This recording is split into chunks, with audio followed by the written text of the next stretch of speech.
Hey, what's up, y'all? It's FULER RIP. So recently I've been teaching a couple of my friends Street Fighter 6, and they've kind of run into some roadblocks with which character should I play? Which character is good for beginners? I think a couple characters look cool, I try them out and don't like them, so what are some characters I can fall back on? So this tier list is going to be at the top, good for noobs, just good characters, hard but rewarding, challenging, don't play. Let's start this off with Ryu. I'll always say this, I think Ryu is like actually strong right now in this game. I feel like he has a lot of like really good pressure that's not like crazy difficult to execute.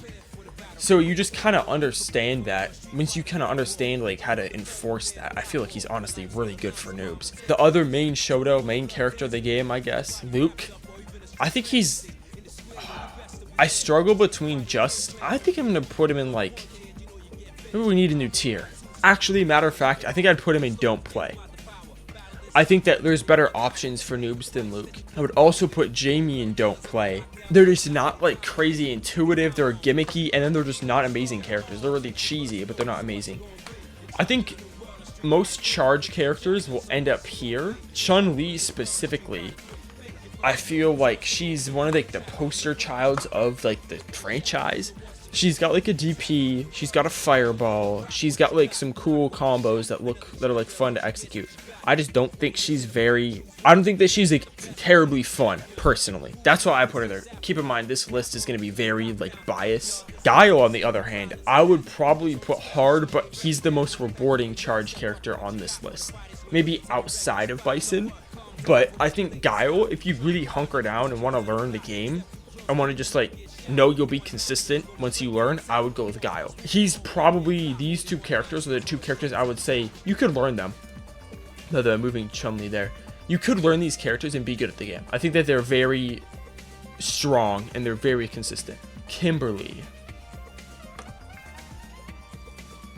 I put her in just good characters. I don't think she's particularly challenging, like how Chun-Li with charge inputs. I don't think she's as rewarding as Guile, and I don't think she's as brain dead as Ryu, or like not as easy to execute everything like Ryu. I think that she's just a solid character. Matter of fact, I'm going to change that to solid. Jury.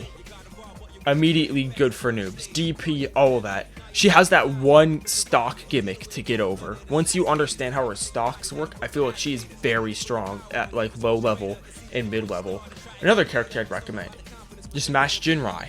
Like, literally Jinrai will carry the fuck out of you. You can get boosted to master rank, or at least high diamond before you have to learn footsies. Maybe mid diamond. You could get to mid diamond with Ken just like placing your Jinrais correctly, which is a skill, but like it's a lot easier than literally any of the other characters on this list right now. So I would put Ken up there. Blanca. Ooh, I like Blanca a lot in this game. I think he's very cool. He's very unique. He's got a lot of like cool mobility mix-ups and options. So I'd probably put him maybe here, because he is like really fun to play. He's got his like level 2 install, which is super satisfying. So I think he's a solid character, and I don't think he's as rewarding as Guile is. Maybe we go like that. I don't think he's as rewarding as Guile is, but he's definitely fun to play. Sim, I'm just gonna put in challenging, because there's obviously some Sim 1 tricks, shout out Mr. Crimson, that can like make it work, but he's not a very consistently like easy character to master and learn, because you have to know the basics of the game and then the basics of Dhalsim, which is just a lot to put on the table. I always say with Honda, I struggle to say if you're actually learning the game with E-Honda. I think he's good for noobs, and I think that you could like feel out how the game works with E-Honda pretty well, so I'm putting him in good for noobs. DJ literally is the definition of just a solid character. I don't think he's you're not going to get as consistent wins as you would with Guile, but he is just like solid, and he's pretty cool. He's obviously like a coolly designed character, and he's pretty fun too, so I'd definitely put him in just solid characters. Manon, I can't really speak on that well. I feel like I don't see enough of her to, or like I haven't played enough of her or seen enough of her to put her on this list. So that means I'm going to put her here. Marissa. Marissa is the definition of a noob stomper. However, you will run into some trouble later. And I don't think that people give her as much love as she deserves. Because I don't think she's complete. I don't think any character is unplayable in this game. And Marissa follows. I just think that she's very easy to understand the counterplay to. But there's obviously ways to circumvent that. So I put her in good for noobs. JP is the other character that I think is the definition of hard but rewarding. Once you understand screen control, which takes a long time, then you're better off like starting with Ken or Ryu and learning fireball placement, and then you switch to JP and your full potential is unlocked. But he is cool. Contrary to popular belief, I do think that he is a cool character and he is pretty fun to use, so I will put him in hard but rewarding. Geef is the same way for me, because I mean, he's the only character where modern could make a difference. I guess if you play modern Geef, he's probably good for noobs. But if you're playing classic, which this list is based on, I would just put him in hard but rewarding. Because SPD is such like a different input than everything else. And doing your 720s and stuff, I would say he's hard but rewarding. Really? Budget Geef? Kind of, in a way. Not at all. You can literally play her throughout ranked, and you can play against her and see, oh, this is just a basic Lily game plan. Oh, alright, I can just do this. And then it allows you to start developing that, like, part of your fighting game brain, which I think is very important. So I would put her up here. That might be a hot take. I think Cammy is probably, if we're ordering this, which we're not, I would put her there. Because I don't think she's necessarily hard but rewarding. I don't think she's, like, good for noobs either. I think she's just a really good character. Rashid is the like bumped up version of that, because obviously his level 2 is crazy, although you have to learn a lot of setups. He's got one frame links. Now Aki, I'd say, is here as well, because she's a weird character. She's like a specific play style. She's a person by person basis. If you like the way that Aki plays, you will fall in love with her and like only play her.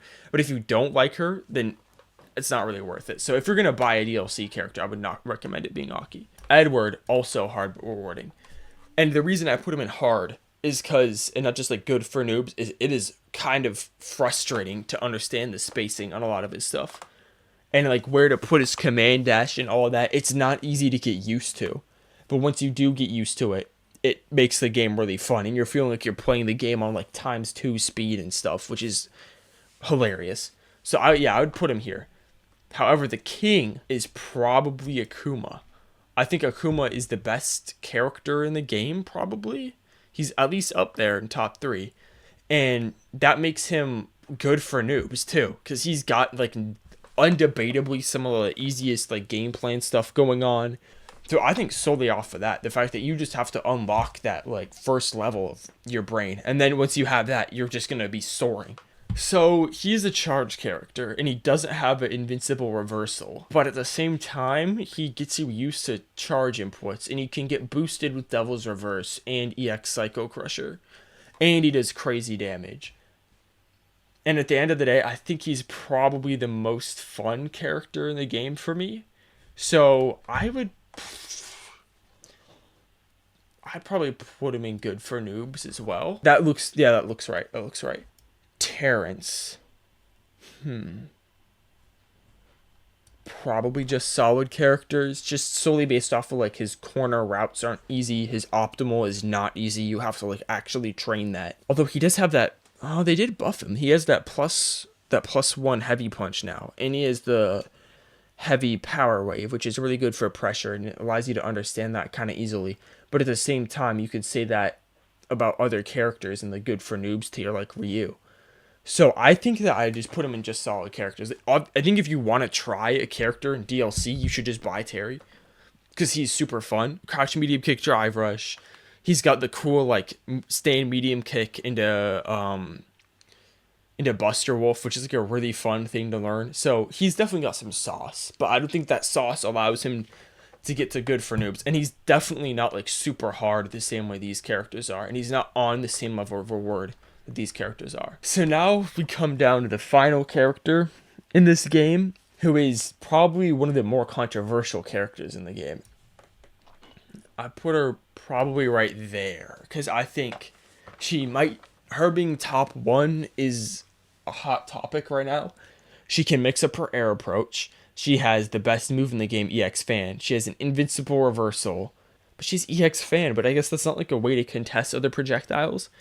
I would say I would recommend every one of these characters to new players.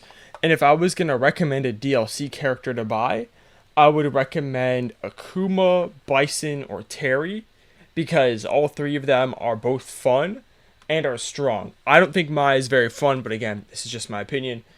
So yeah, it's been Fuller RIP Fuller. I hope this list has helped you, and I hope you enjoyed the video. The message is, hey, go out and play this game, man. It's fun. I know it gets like a bad rep, and you hear people complain about it all the time, but I swear, getting better at this game, you can feel it. It's just like any other fighting game. It is super fun. All right, bye-bye.